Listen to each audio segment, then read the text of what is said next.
Good morning, everybody, and welcome to Wake Up Missoula. I'm your host, Scott Ramf, here to usher you into the weekend of October 17th. We're right in the middle of the month. A lot of things happening this weekend, a lot of events here and there. They've got that No Kings protest happening again, 2.0, happening from 10:30 to about 12:30 p.m. on the courthouse lawn in Missoula. So that's going to be happening there and across many other cities across Missoula and Montana and the nation. But, of course, the city posted the fire dangers back down to low, of course, but we're kind of like a hard stop for many fires that affected Montana. While fire danger has been lowered, our fire officials remain ready and prepared for the new fire starts. All residents and visitors are asked to use caution when using fire. As hunting season progresses, fire professionals want to remind hunters to be vigilant with warming fires, keep fires small, and always completely extinguish them before leaving camp. It does not take long for the grass to dry out, even after it rains, so please use caution. So open burning in Missoula County is open for essential agricultural and prescribed wildland only. All outdoor burning is by permit only, so per usual. Something I usually don't do, but this week was kind of like an off week for the city council, so they didn't really meet up, and we just posted all the more recent candidates forums for the city council. Mayor's going to be happening next week sometime, so you guys look out for that on MCAT channel 189 and 190. Also, it's going to be on our YouTube page. All wards are now represented in our forums, shot by MCAT and sponsored through the League of Women Voters. And so I'll have more on that a little bit later. But as this meeting goes into the priorities of the Affordable Housing Residential Oversight Committee, so they're looking at what they're going to do with the allocation of some of those funds for the future. And with that, we're going to kick things off with their presenter, which is going to be talking about the 2025 Housing Landscape Assessment Overview. So this is what they had to say. The rental vacancy is tightening again. So it was for the unstabilized rent or vacancy rate for Missoula is 6.8%. The stabilized vacancy rate is in the 4% range. That was at the beginning of, or that was during quarter one of 2025. So we're continuing to see less rental supply available for the rental population. Home ownership, as I said, continues to be out of reach for the typical Missoulian household, despite the economic growth that we've had in the Missoula area. Let's see, where else? Besides that, some of the larger takeaways are that even though home prices are stabilizing, those home prices continue to, home sales that are affordable in the $150,000 to $300,000 range just represented 1% of homes sold last year. And there continues to be a growing purchase affordability gap and a mismatch between what renter is earning, specifically between $35,000 and $75,000 per year, and purchase in the rent, or in the amount of homes in that range for that rental income demographic is significantly limited. All right, so you heard it. Housing in Missoula stinks, and renting even worse, and for a lot of folks. Sadly, I wasn't able to get the name of the guy and the presenter, but if you were lucky enough to get a home below $300,000 currently, then you're part of the 1% of people who can find those places. And and most of those homes are fixer-uppers. If you're getting anything lower than $400,000, you're probably going to have a fixer-upper. Most of these home types in Missoula are, that's just the way it is. And so far, they want to reevaluate going into 2026 on how to move forward. Sherry Lee, board member, chair, reflects on growth and asks some questions from the presenter. There was something about building 2,400 homes a year, and we're doing 800. There's this quantity associated with growth. Is there quality that aligns with that growth also? Are there certain aspects of building, I don't know, windows or kind of windows or insulation or things like that associated with it? Yeah, so for those numbers, in order to achieve that 2045 healthy vacancy, we'd have to do on the low end roughly 1,100 units per year, and on the high end, like 1,400 units per year.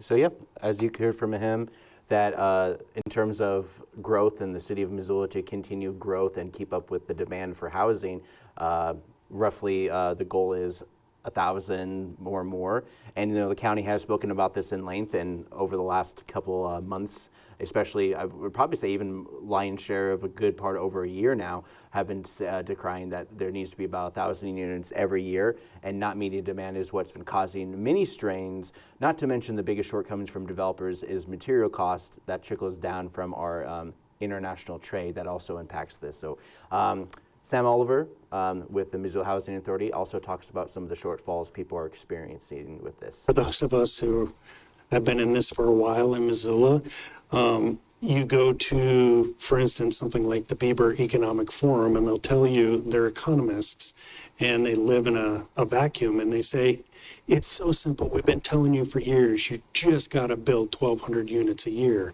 Well, that's in an economic vacuum, and it's not taking into consideration rates and the general economy. And I think this bears out when you look at the charts of housing production and permits every year, and they're tied very, very closely to the economy.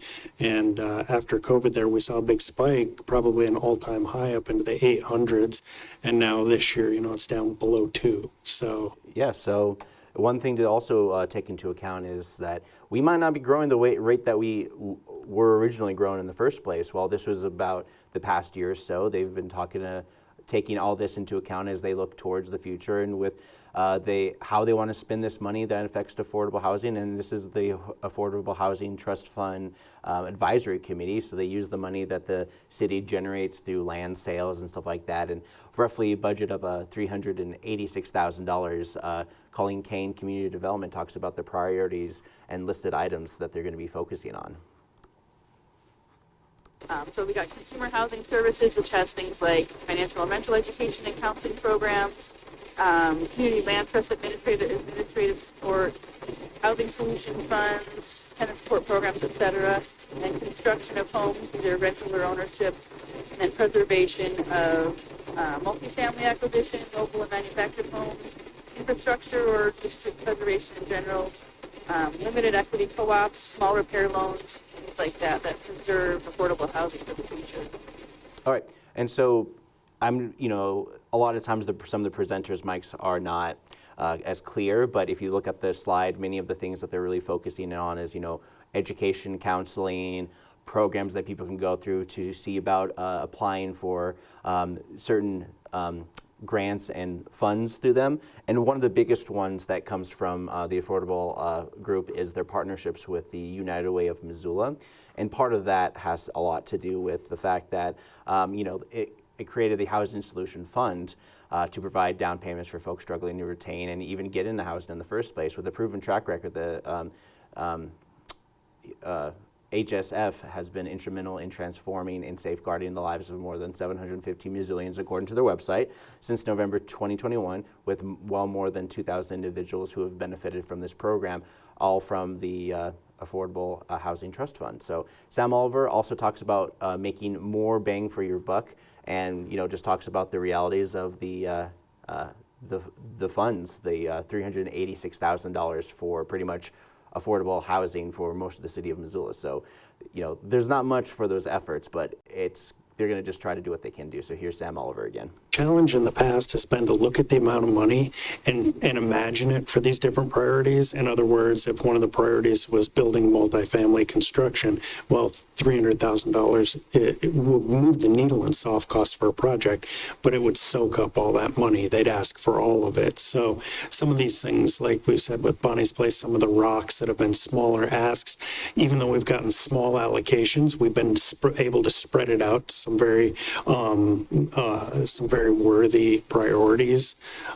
And not to mention one of the biggest things that many Missoula Housing Authority have done in the past is, not just with the education, with the programs, with Homeward, Valor House, many of these other programs that help bolster, and a lot of the money that goes to this helps their administrative kind of process expand to a degree where they can get more money from federal grants, Montana grants, and various other things. Because, you know, when you're a nonprofit like the Missoula Housing Authority, you got to really spread your wings with partnerships across, you know, the city of Missoula. And you will talk a little bit more about Homeward, but I remember a meeting last year where they spoke about projects in the city went against the Central Housing Solution, which is now known as the Housing Solution Fund for larger projects like mentioned, which would have deplete most of the funds. The board favored the smaller funds going towards people rather than projects themselves. However, a lot of those affordable projects that were happening during the height of the pandemic with all those additional grant funds went to places like the Villaggio, Trinity Departments, to name a few.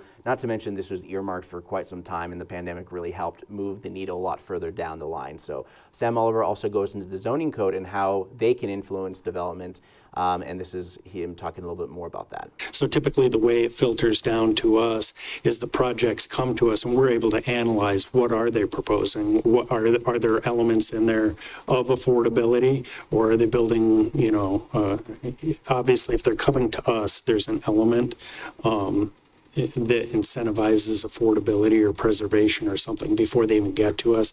And then our biggest challenge here again is to see how far or the best use of the money we have. So do we have that list again? All right. So yeah, you saw, I talked about the list again, and you know, much like Homeward works with providing services for folks looking to buy a home, they also offer financial classes for folks to help save money to apply for grants and loans through Missoula Housing Authority. Not to mention, there's other organizations here in town that help. You know, the Human Resource Council really helps with people and paying, helping heating bills, electricity bills, winterizing your home, just being able to have those kind of benefits to help folks along the way. But Paul Herradine, one of the board members, talks about the city influence on affordable components during development, and this is what he had to say. You know, thinking about that chart in building permits that you pointed out, Sam, like we don't want to end up trying to chase the puck around here. At the same time, you know, we don't want to waste people's time and put them through an onerous application process, but I don't know if there's any opportunity for pre-screening or something like that, just to develop a sense of what the market is asking for right now. Okay, so, you know, just kind of like a reflection of that, because, you know, a lot of times, you know, you do these studies, you do all these projects, you do all these things to kind of understand what's going on here. It all costs money, staff time, and incentives for developers to make affordable housing is very weak, and the trust fund limits in those funds, but not influence over how the city negotiates with developers. They could make it a requirement in zoning, but in the past, developers might be scared away, and Missoula might not grow, and thus vacancy rates could be affected. But you know, another argument is that since the North Side is using market rate housing to help bolster the affordable housing project on the North Side Rivara project, to help buy the houses for acquiring the land. So essentially creating two types of housing on a lot, and one person pays less while the other takes on the brunt of the cost to help to keep the affordability of that site. So that's going to be very interesting how they're going to swing it, because it's a very new project for the North Side Scott Street Rivara project, because it's one of those things where the city is going to retain the ownership of the land and pay and not have to have the people pay for the taxes on the land while the people pay for the houses. And then once they pay for the houses, then they start paying for the taxes on the area. So it's one of those things that, you know, like, it's new. It's never been done. We're going to see how it turns out. We don't know. It could be 15, 20 years from now where we determine this was a good idea or not, because of how payments of houses are 15, 30 years. So Sam Oliver, at the end of the topic, decries the reality and the current goals of housing from the Missoula Housing Authority standpoint. This is what he had to say. And when you ask, are there people being displaced, it's almost across the demographic. I mean, whether you have seniors, foster youth, veterans, you know, all of those people are facing all-time high rates of houselessness or risk of therefore. So anything, again, as we're setting priorities, staying wide open-minded on that, and we'll find out which projects are going to address the most urgent needs. Typically what happens is when they come, these are Missoulian people's attacking Missoula problems, and it's not out of left field. We don't see too many people come in and apply for abandoned cat rescue or something like that. This is, well, that may be an important issue.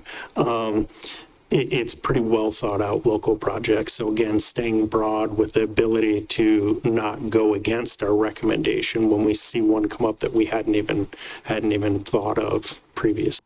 Yep. And so to wrap up the meeting, essentially, really leaned on many of the Sam's comments during the city council report for the Missoula Housing Authority, but many of the things he said and sees comes from barriers and challenges in basic affordability.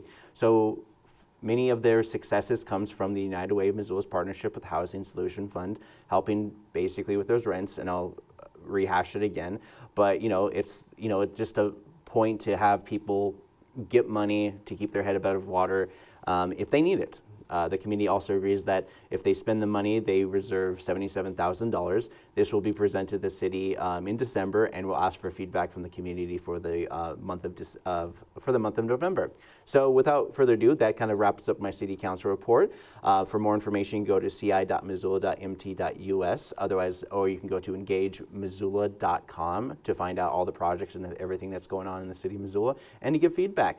And they're right now they're looking for feedback on Reserve Street, which I'll talk to in my other segment later in the show. But without further ado, I want to throw it over to some music being featured in our new programming that's airing this week. Here are some of the new programs that are airing on MCAT, and you can find it out now. You can actually watch it now on our YouTube page, MCAT TV Missoula.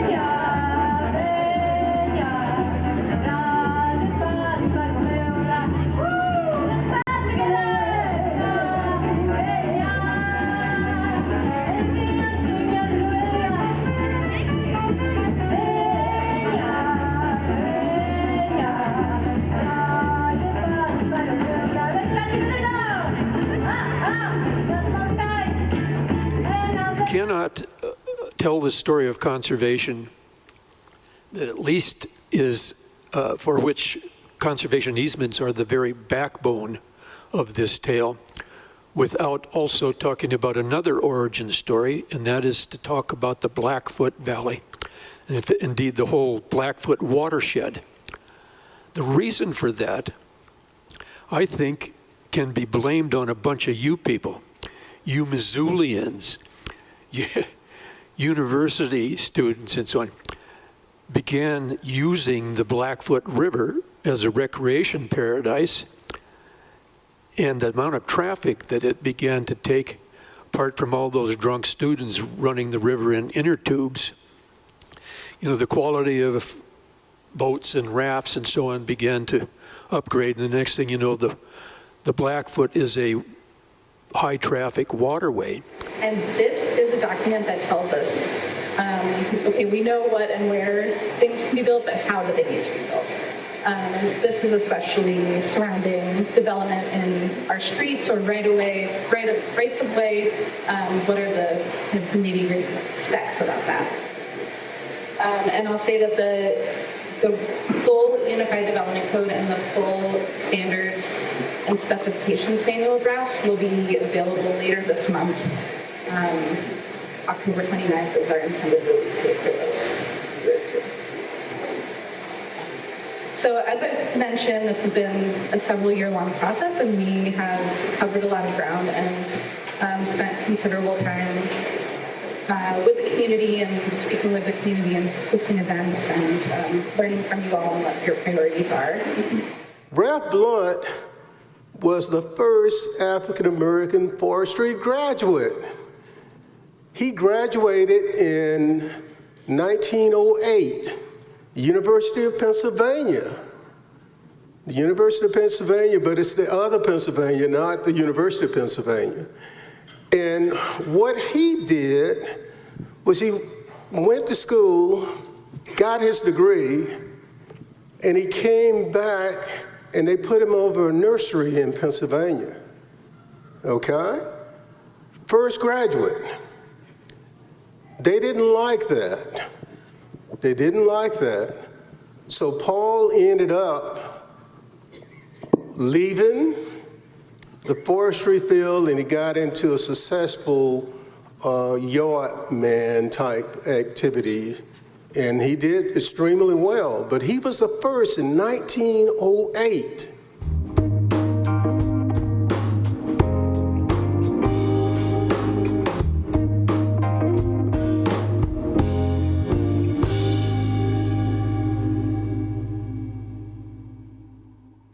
Hey folks, welcome back. Let's talk about some movies that are coming out this weekend. It's time for a pre-critic, where I prejudge a movie based on absolutely nothing but my biases towards movies in general. Kicking things off is Black Phone 2. Well, we bring back a movie that has had a kidnapped kid use his powers of a black landline phone to talk to dead and get out of the killer's basement. So the killer is dead, and all is right with the world. However, since this is a sequel, they bring him back in a Freddy Krueger type style kind of way. So, you know, the whole idea is that as long as there's landlines, this guy is coming. He's coming. So the brother realized that, that talking to the dead was probably not the best idea, as the killer ghost is now using the ghost phone to go after him and his friends, and decides to go after a summer camp, but happens to be somewhere in the wilderness, but also in the dead of winter on clearly one of the coldest winters in record. And then I guess that just happens to be the premise. But an interesting premise, but because the killer can get you from anywhere, but somehow this campsite probably is where the origin of the killer, who was probably embarrassed at some kind of summer camp activity or whatever, which caused him to become the killer he wanted. I don't know. There's always some kind of dumb backstory to kind of explain everything. Good Fortune. We have a movie that essentially replaces Rich Brothers from Trading Places with an Angel, played by Keanu Reeves, and while his character has a name, you'll call him Angel Keanu. Regardless, watch these two people, rich, one's poor, switch lives completely in the classic of classic tales of Prince and the Pauper. This is a comedy, and frankly is more or less about how people from two different economic standings can get along. So send the rich guy some flowers for once, because you know they deserve it. All right, moving on. Grow, from those kind of slices of life comedies, comes a movie about a cutthroat world of giant pumpkin growing, or gourd, whatever you call it. Enjoy a series of tropes from adult men trying to one-up each other long enough for a dark horse to come in with a little more love for her pumpkin than the two adults, resulting in the largest pumpkin ever. So the boys come up with a plan to, with plenty of slapstick mishaps, learns to get along and understand that the cute little kid always wins in the end. What can you expect? And then there's a bunch of other movies that are coming out that are probably not going to come out of theaters, but they're going to be all over the place. But The Mastermind, enjoy a series that follows an art thief with little to no means to sell the painting that he stole, because all he did was steal paintings during the day when no one was around. Truth and Treason, when in doubt, make a movie about Nazis, because you clearly want to get some Oscar bait. This one is about non-Nazis trying to fight freedom from the tyranny of Nazi regime while in Germany. So good luck. I wonder how that turned out. Pets on a Train, from the makers of the movie that rip off other movies, comes a series of pets as they hop from train to get to the other side, whether that be the next train or their new home. This homeward bound group of pets will probably use the modern slang for your dumb kids to enjoy for an hour and a half while they're being quiet, or even more disruptive in a movie theater. The Wilderness. Isn't it great? And in this movie, it's basically about a bunch of teens that go on those outdoor camps away from technology, but in the Utah's wilderness as they navigate their way home or to survive. You know, if you want to watch some unruly teens get the tough love treatment that your grandpa got, then be prepared to be sued. All right, so those are the movies that are coming out this weekend. I have a new dubbin stuff for you guys. It's from the 1948 film, Night of a Thousand Eyes. So without further ado, here's this.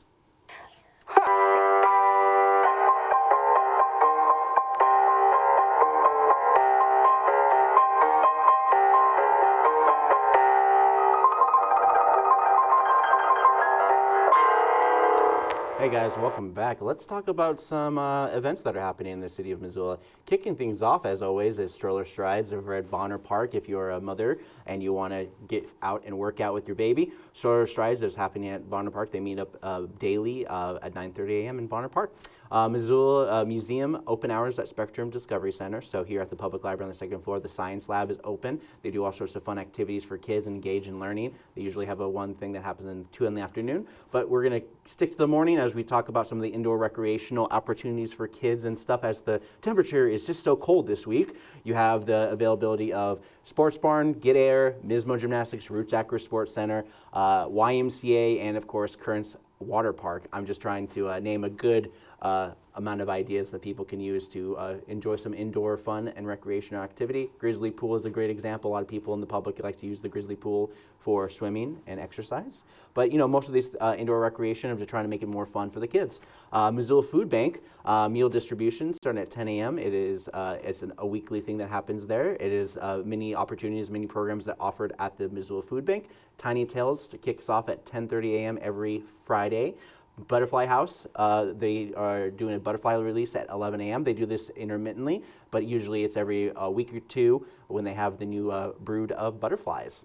Lunch services at Missoula Senior Center and the Poverello Center at 11:30 lunchtime. POV has their breakfast, lunch, and dinner, while Missoula Asian Services only offers theirs Monday through Friday at 11:30 a.m. The Jive at the Old Post is going to be performing some jazz music starting at 12 noon today. Yarns and Watercolor on the 4th floor of the Missoula Public Library. So as always, every week on the 4th floor, you get to create either arts and or crafts. Home Resource Open Workshop. This is you need to attend the tool training before this open session. So this is an open workshop where people want to jump in and just pop in and fix some things that they want to fix. That starts at 12:30 today at the Home Resource. Mini embroidery series, Fall Ground at Lifelong Learning Center. It's that time of the year, magical gourd season. Celebrate by creating pumpkin-themed mini works of art. You'll be guided through steps of crafting an image on fabric using simple embroidery stitches, perfect for anyone new or just starting the needlepoint habit. And all supplies are included with the class. All Abilities Art Club is at base starting at 1 o'clock every Friday at 1 p.m. Brown Bag and Bones with paleontologist Jason C. Poole at the Natural History Center started at 1 p.m. So learn about all sorts of fun things about bones and paleontology starting at 1 p.m. It's also a school day. There's no school today for a lot of the kids. So Thursday, Friday this week, the kids got the day off so they can enjoy some of these activities. Pop-up flu vaccine clinic, Habitat for Humanity. It's the flu season, people. Have you gotten a flu shot? I cannot avoid getting the flu anymore every year around my birthday, end of August kind of deal. But, it's definitely that time for me to just constantly get the flu shot. But no Kings, Missoula poster making a party at Missoula Public Library. Doesn't sponsor, but they host groups to clarify.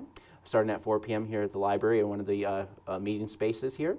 The Phantom of the Opera, 100th anniversary silent film screening of The Phantom of the Opera starting at 5:15 p.m. Sorry, you don't get to watch the musical version of it. Story Pirates at the Wilma. Wilma in Logjam Presents is Story Pirates is a live performance by this kind of Wiggles-esque group that travels around, a mixture of kid-friendly improv, musical, and stuff like that. Pottery Date Night at Clay Studio at 6 p.m. The Cosmos from Big Bang to End of Time, Payne Native American Center is hosting this event at 6 and 7 p.m. Excuse me. Halloween social dance lesson, Mountain Dancing, Dunroven Ranch at 6 p.m. It's going to do a whole Halloween social dance. Karaoke at the Jack Saloon at 7 p.m. Country sing lessons at Showtime Academy, a nice dance troupe. Brian Casey at Cranky Sam. The Hunchback of Notre Dame is going to be performing the last weekend at MCT, Missoula Community Theater. Pianissimo, it's the last best piece. Is going to be hosted at UM Recital Hall tonight at 7:30 p.m. The Rocky Horror Picture Show is celebrating 50th anniversary screening of their movie. The Rocky Horror Picture Show, where they did at the Wilma, is not happening this year. Karaoke at the Monks at 9 p.m. The Spills is going to be performing at Union Club tonight.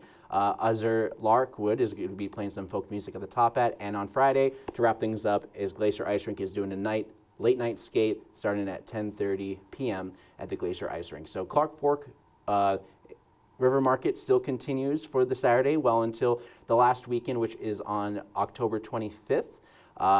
It's going to go on from 8 a.m. to 1 p.m. every Saturday.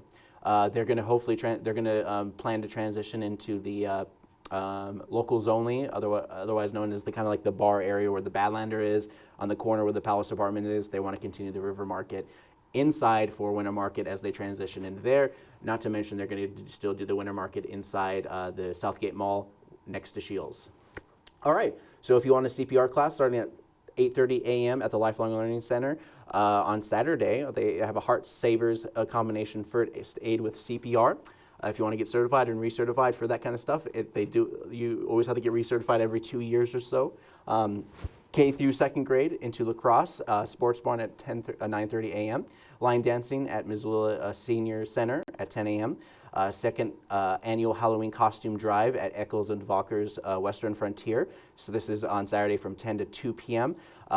Pick out free Halloween costumes for the kiddos, hosted by real estate Danny Moore and Eagles and Valker's Western Frontier. Story time here at the Missoula Public Library every Saturday at 10:30 a.m. No Kings rally is going to be happening at the Missoula County Courthouse at 10:30 a.m. and it goes about 12:30 p.m. We're going to have a lot of speakers, a lot of chanting, all that kind of stuff like any rally. Pumpkin party at the Peas Farm. This is all ages celebration of the fall harvest and will feature pumpkins for sale and carving right on the farm, and will produce full storage of veggies, fresh apple cider. Enjoy as you explore. Trekker Kids, cider pressing at Travelers Rest State Park. They're going to do this from 11 a.m. to 12 p.m. in Lolo's Travelers Rest State Park. Sensory story time at 11:30 a.m. on Saturday for the kids who have like sensory issues, and it's hosted here at the Missoula Public Library too. And if you're interested in rugby and you're a woman, they're looking for women 18 up to help bolster up the teams in Missoula. They're doing it at the pitch at the Fort Missoula. That's next to the kind of like closer to the hospital and further away from the actual Fort Missoula Regional Park. But regardless, as we're going to talk about classes and stuff like that, Growing Orchards at Five Valley Orchard Society at Karis Nursery is hosting a class at 12 noon on Saturday. They also have the Turner Farms is doing their 12th annual Pumpkin Festival, Saturday, Sundays, starting at 12 noon every weekend leading up until Halloween. MCAT Saturday drop-ins. This happens every Saturday from 1 to 3 p.m. Bring your kid in to do stop animation making, video making, editing, all sorts of fun things like that for the kids to do. Fall Family Fest with Missoula Parks and Recreation. So this is part of the join Missoula Parks and Recreation at 1 p.m. at Fort Missoula Regional Park for the 25th Annual Fall Festival from 1 to 4 p.m. Activities include family fun and games, hayrides, cider pressing, and community partners. Attendance is free, donations accepted. All proceeds help youth programs through Missoula Parks and Rec. Saturday Kids activity, Spooky Skeletons at the Natural History Center. Stop in anytime between 1 and 3 p.m. for fun. Kids might look for osprey with binoculars, dissect owl pellets, or walk the model of the solar system. So all that's happening then and there. Grizz Men's Rugby versus Women Montana State Rugby Club at Dorn Blazer Field at 3 p.m. on Saturday. So if you want to see rugby between Grizz Men and the Montana State Bobcats, they're doing their own sports game there. So continue the rivalry. Learn to curl. So if you ever wanted to be an Olympian, curling is your closest bet to winter sports. So curling is going to be taught at Glacier Ice Rink starting at 3:30 p.m. on Saturday. Tweed ride, Free Cycles of Missoula, as it's getting colder outside. They're asking you to wear your best tweed and go on a Free Cycles bike ride starting at 3:30 p.m. on Saturday. Making spooky decor at the Clay Studio of Missoula.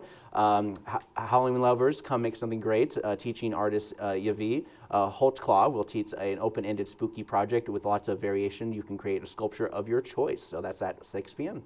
Cahoots at the Jackson Looney playing country music at 7 p.m. This is their Saturday night events. Goth Ball at Zach at 8 p.m.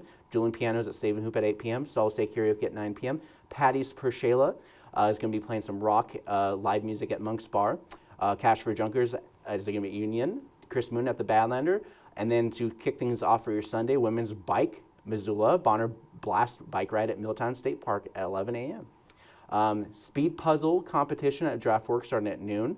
Spooky Skate at Ice Rink Sunday at noon. Salsa dance classes, Rocky Mountain Ballet Theater at 1 p.m. NFL Bingo at Tamarack. Dram Tough Trivia at the Dram Shop at 6 p.m. Charles Wesley Godwin at the Wilma playing some country music there. Mont Palm, Minot, Jade, and Dylan Running Crane will be at the Zach performing there at 7 p.m. on Sunday. Comedy open mic at VFW at 8 p.m. every Sunday, and then karaoke every Sunday at the Sunrise Saloon to wrap up all your events that are happening this weekend and more. I'm actually going to throw it over to another video for you guys before I talk about some news things that are happening. So here's this. Robots fighting the evil Skellymen. You never steal our Bubble Hill, Skellymen. I will take over the Bubble Hills. Go robots! mcat animation drop-in workshops every Saturday from 1 to 3 p.m. located in the Missoula Public Library, 455 East Main Street. I'll get you next time, robots. Next time! Go robots! All right, so yeah, let's talk about some news that are happening here. Top some of the news is Wyoming and Orange Street lights are on track to open by the end of the month. What was once a kind of like a singular route from Orange Street to McCormick Park is now kind of like a major throughway with residents in the old Sawmill District, and also access to Russell as a major throughway for a lot of residents. The light just goes to show that the high traffic volume increases to the area prompted this demand for this addition, specifically for people turning left on Orange Street from Wyoming. That's probably one of the biggest longest waits in Missoula at this point, besides turning left on Reserve without a lighted intersection. Come on, people. Also, don't go on Reserve. But anyways, speaking of Reserve, Missoula is also trying to get input on Reserve Street.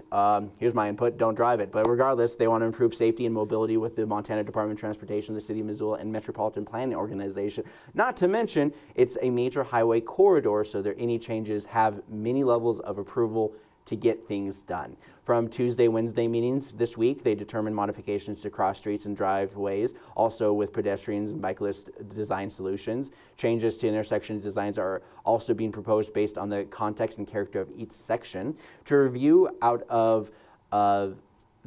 review is out, and they are looking for public input to improve safety and any creative solutions to the 4 out of the 5 worst intersections in Missoula, starting with Mullen Reserve. Most transportation goals are to reduce incidents to net zero.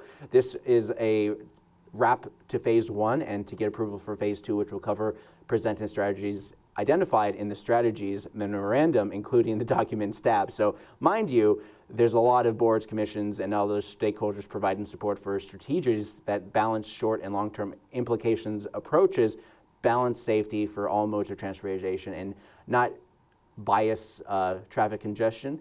It's very heady bit information that states and restates kind of like the same stuff. I've never seen how many times they use the word strategic and safety in a single sentence. But regardless, Engage Missoula has all the information on this and many projects from Southgate Triangle to Riverfront Trail. From projects to politics, Missoula is doing an election next month. Look out for mail-in ballots, as they should be coming out by now. Helena is also having a mayoral race for the 2026 vacant seat of Whitmont Collins, as he aims to retire after 8 years as Helena's mayor. Unlike Missoula, Helena's mayor is more or less a limited position from covering the 5th member of the city commission that runs the city of Helena. Collins, who was featured in The Daily Show, was first elected back in 2008. Bowed out to spend more time with his firstborn grandchild, and with a bout at the U.S. Senate, dropping out in favor of former Governor Bullock, who ran and lost against incumbent Steve Daines. It's an open race with 2 fresh faces from Helena between Andy Shurtlift and Emily Dean. Ballots went out for the 16th this week. Make sure you check your mail and My Voter page for Missoula to participate in the mail-in election. However, November 1st will be the day to register and vote in your local polling places. Most places under the purview of the county, from schools, courthouse, and even here at the library. Get your civic voices heard in the local election that will see the mayor take on the full term rather than the turbulent elections that we held over the last couple of years since John Engen's death in 2022. Your ward elections are available online through MCAT's YouTube page. I won't show anyone on this show to remain unbiased, but you can have the tools at home to look these videos up for forums we filmed over the last couple of weeks with sponsorships by the League of Women Voters. But one thing you should know is that League of Women Voters have always facilitated debates, forums, and all sorts of things over the last 100+ years. And before the RNC and DNC, the League of Women Voters was one of the first organization groups to get politicians together in a fair and balanced debate. However, many things changed with Republican Democrat conventions to fund those debates. While they aren't the only ones that hosted debates, they are the ones to do it under the FCC rules of 1976 until 1984, which demands that there's equal representation of both sides so people have the equal amount of information that they use to vote. That's kind of changed, of course. You might know that because we're kind of fighting the law of the dark money here in the state of Montana with the Montana Plan through Indivisible Montana. Those ended up being in 1987. The two parties agreed to support bipartisan nonprofit, the Commission on Presidential Debates. That one actually ended up kind of being like, okay, so the Democrats and Republicans control this commissions on presidential debate. So it also affected other parties to be on part of that. So the commission was funded by independent independent donors and not by political parties. However, the political influence was there, and the committee didn't really like any of the other parties besides the two, and we end up getting two strong parties, strong-arming the competition. And that's kind of how it was. Thus, we have the Super Bowl types of debates with audience interaction and a tailored question for candidates. It's also an important feature to how our democracy advertises our political processes. A part of the greatness of our society is the right to assembly, and Missoula is hosting that No Kings rally outside the courthouse Saturday, 10:30 to 12:30. Much like the last one earlier in the spring, this one aims to show opposition to the current powers in the government in lieu of the current shutdown. The government shutdown is becoming normal, as many are still not getting paid. What started as a week or so has now entered their third week. Actually, pretty much wrapping up at the third week, it seems like. But 2 million workers and 750,000 workers were furloughed and affected by this. These are the people that provide services like Social Security checks, IRS offices, traffic controllers, and many parks employees working on the public lands.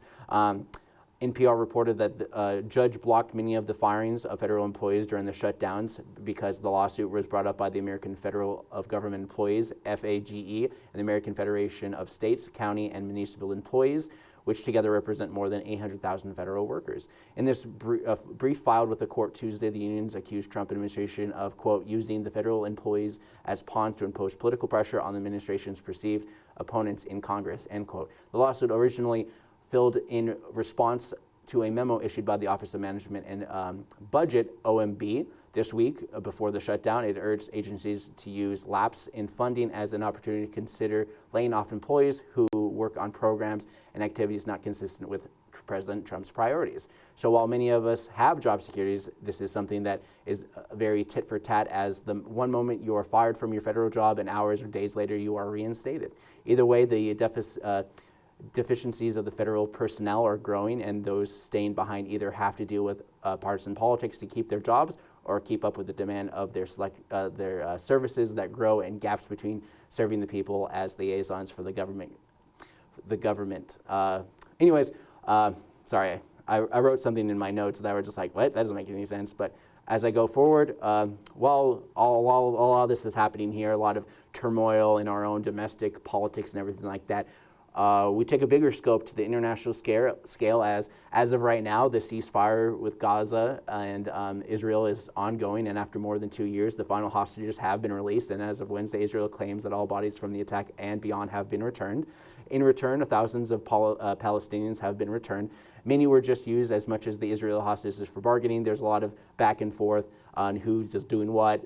Everyone's pointing fingers. It's always just the case. But as Trump assures the people that the war is over, there's still a lot of work to be done, as more than 90% of Gaza's infrastructure has been destroyed. 95% of their farmland was ruined, and aid is needed now more than ever, with even some aid problems having aid getting to the folks of Palestine, or Gaza, Kind of crazy to think that 25,000 to 30,000 Hamas militants were able to cause such a major crisis that had collective punishment on the people in their homes. The anger and rage to the point of dismissing the lives of the people who just happen to be born in a territory that is deemed the enemy. At any given time, IDF could deploy upwards of 500,000 soldiers outside an active 170,000. This is on top of 35,000 paramilitary groups. It has been a while, and Israel has denounced many executions made by Hamas during the ceasefire, with Trump defending them, claiming food hoarders and gangs in Gaza should be punished. But now he kind of turned that around later this week and basically said that Hamas has to straight up disarm. You know, that's the thing about peace, is like we make peace with the enemy. We don't have to invite them to dinner. What this means for the country of Israel is unclear, as many nations in the UN have begun to distance themselves from them, and even parts of the U.S. And by far the biggest challenger to the United States and our economy is China. And they don't seem interested in indulging in the further tariffs, because this week China already has 145% tariffs coming to them that was put on hold until November 10th. And then just this week, there was 100% additional tariffs aimed for November 1st. So roughly 245 percent on goods coming from China, or pretty much everything we buy online has some kind of connection to China, or at least their shipping services in the region. The Supreme Court will be looking into presidential powers in November, as lower federal courts have challenged the means in which Trump has issued these tariffs under certain criteria. So essentially, he declared it as an emergency that we have to do tariffs, but it doesn't really seem like they proved that there was an emergency.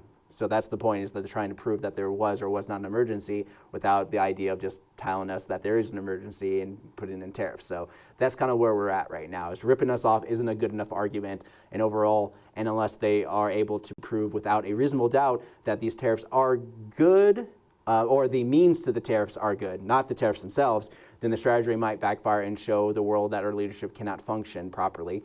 And so in many ways, the U.S. lost. Either way, the consumer will have to deal with those costs overall. And so also some interesting news for conservationists, because in Montana, the feds rejected a bid to acquire 167 million tons of coal acquisition in Montana.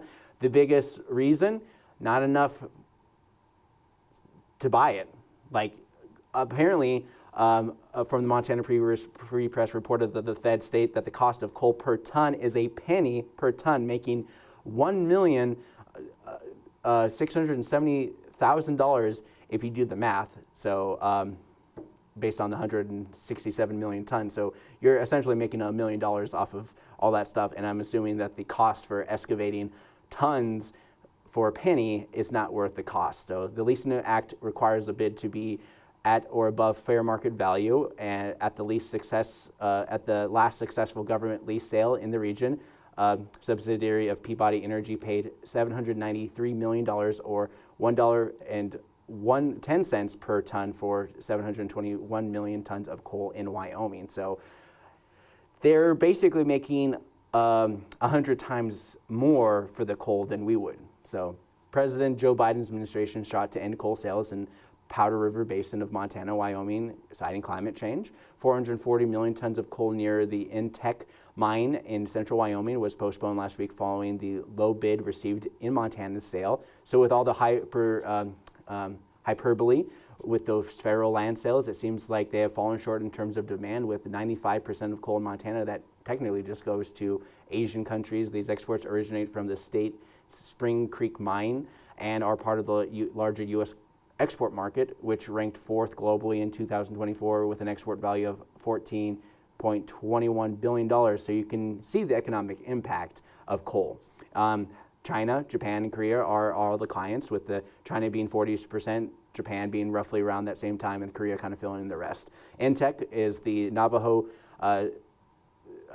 Transitional Energy Company, was one of the bidders, indicating that the coal had little value because of declining demand for the fuel in general. The Associated Press emailed the company representing regarding the rejected bid. So this might sound like a win, but it also shows the demand for coal has actually gone down, and in many ways Biden's Green New Deal happens to counter a lot of the demand for alternative energy than those services. So when you think about it, you only use coal once and the product goes away.